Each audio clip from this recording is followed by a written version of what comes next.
Un homme retrouve ses parents après de nombreuses années d'absence. Mais ici, dans ce repas de famille simulé, tout est faux, un simulacre de vie. Tout n'est plus que malaise et surtout mal-être.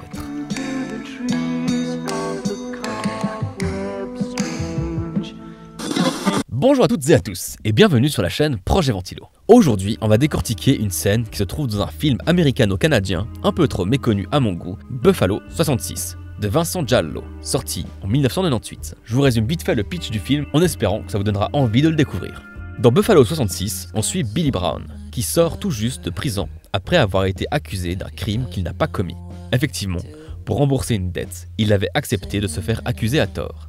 Ainsi, il sort de prison, et on va suivre ce jeune homme perdu dans la vie, qui ne trouve sa place nulle part, et qui est atteint d'un profond mal-être.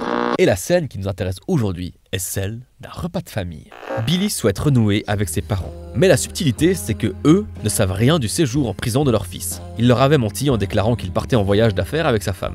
Quand Billy sort de prison, il appelle sa mère et il lui ment en déclarant qu'il va venir leur rendre visite. Elle demande si elle peut amener sa femme car elle aimerait bien la rencontrer. Et au vu de son insistance, il finit par accepter.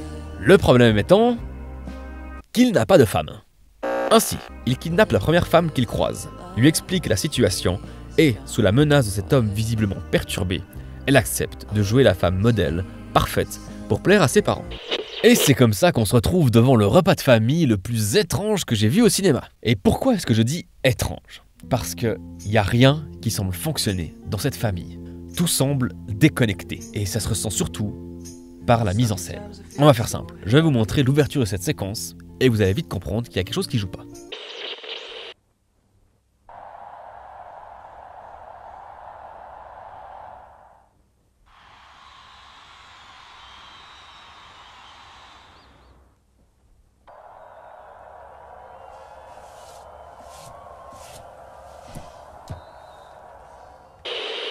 Vu comme ça, on pourrait croire que le repas de famille dure des heures et des heures, qu'on passe d'une scène à l'autre, que la famille se déplace autour de la table. Mais pas du tout en fait. Et ça se voit surtout par l'utilisation du fondu en noir. Regardez.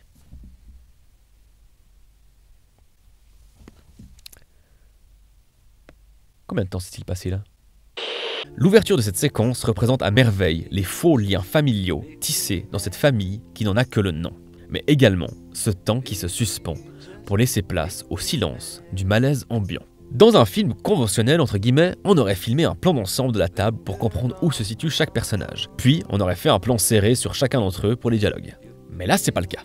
Dans cette scène, on se concentre sur 4 plans distincts, dans lesquels seuls 3 personnages sont visibles, et le 4e, celui qui devrait se trouver à la place de la caméra, est à chaque fois retiré du cadre, comme s'il était invisible, ou tout simplement, comme s'il n'était pas présent dans la même scène.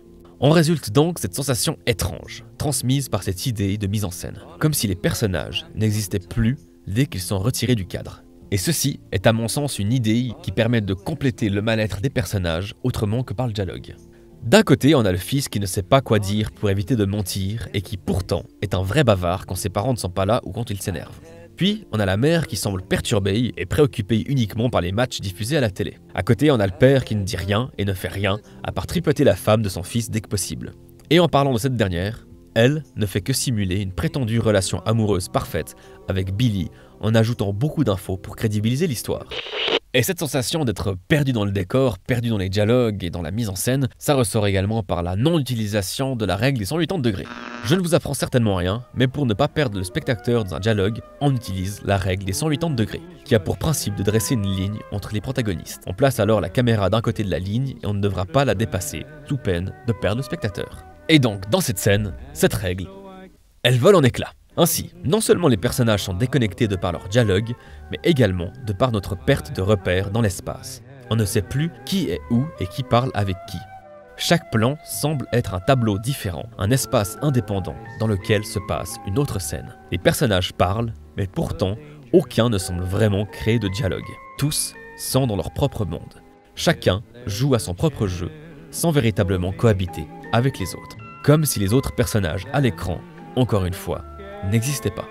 Preuve en est juste avec cet extrait de dialogue quand la mère de Billy dira